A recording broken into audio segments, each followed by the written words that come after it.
Guess what? Time for another book review! Woohoo! This time it's not a financial book, just a literary, interesting read.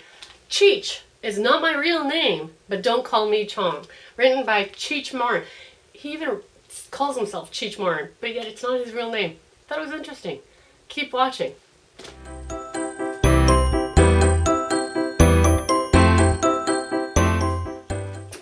Thanks for joining Living on the Cheap and Trying to Figure Out.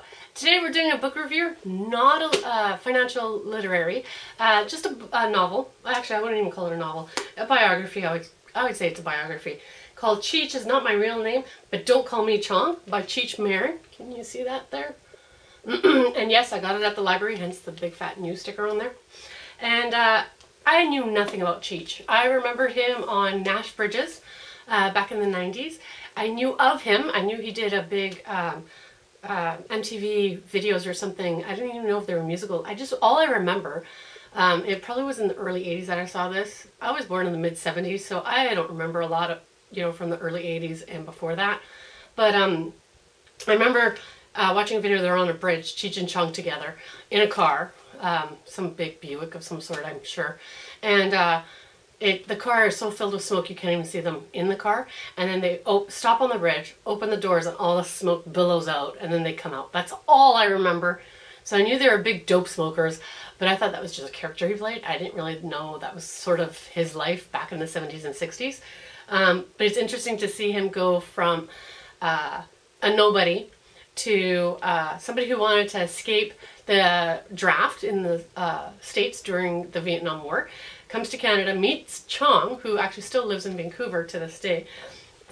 They become great friends. They do some stand-up comedy. They do some records, which I thought records was always music, but I guess they did some comedy acts on records, which I had no idea. See, that's how young I am. In comparison, I should say, in comparison. But it was a great read. He writes books really, really well. I did know he was on Jeopardy and that he had won Celebrity Jeopardy, which if you think of a dope smoker, you really don't put brains together with a dope smoker at all. So I thought that was really, really interesting. And he just quotes something in there. Somebody asked, how do you know all this stuff? And he says, I was awake in class that day. And I thought that was so interesting. If you just, his theory is if you just listen, you'll learn. And I'm like, yeah, for some people that's all it takes. For others, not necessarily. I don't learn by listening. I learn by doing. So social studies and science I did really well. On the hands-on stuff. On the memorization, no, like the table of, I can't even remember what it's called, table of elements.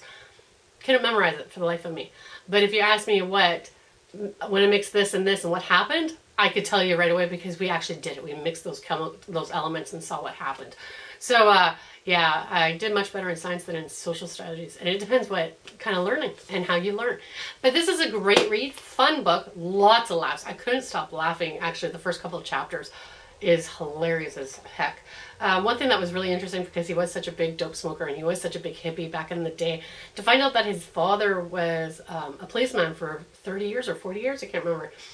He ended up being a retired policeman. But yeah, so just interesting.